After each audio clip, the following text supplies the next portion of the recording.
The features of the house that we were looking for, first and foremost, was what would be a space that would bring our family together and would allow us to be together, that would allow us to bring other community together.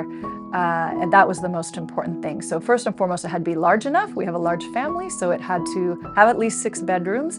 It had to have a place for the children to play, so a pool.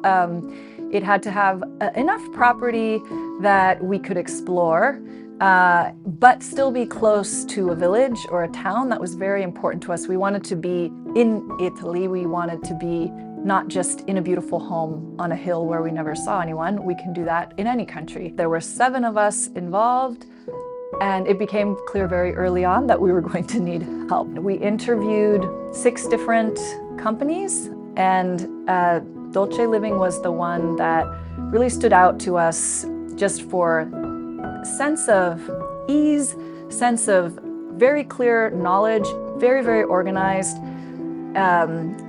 friendliness, and we immediately felt that it was the strongest choice for us. Essentially, we were able to hand off a lot of the background legal conversations and the background bureaucratic processes to Dolce Living, who was able to keep us very closely informed, so we knew exactly what was going on, approximately how long it would take, what to expect, and we had a very realistic vision of how long the process would take, how difficult it would be, how we could make it as straightforward as possible.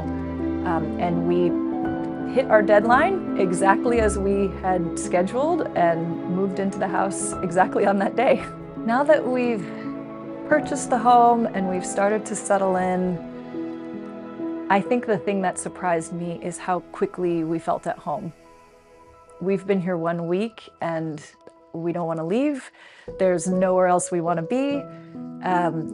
Even the walls are speaking to us. We just feel 100% at home. And I think I was surprised at how quickly that happened, how quickly we had that feeling. And not even just the home, but at home in Italy, and feeling a connection to this land around us where we are, and wanting to spend more time in the town and wanting to get to know people. I'm impatient for all of that, and yeah, I think everyone in the family had the same experience of just feeling so quickly at home.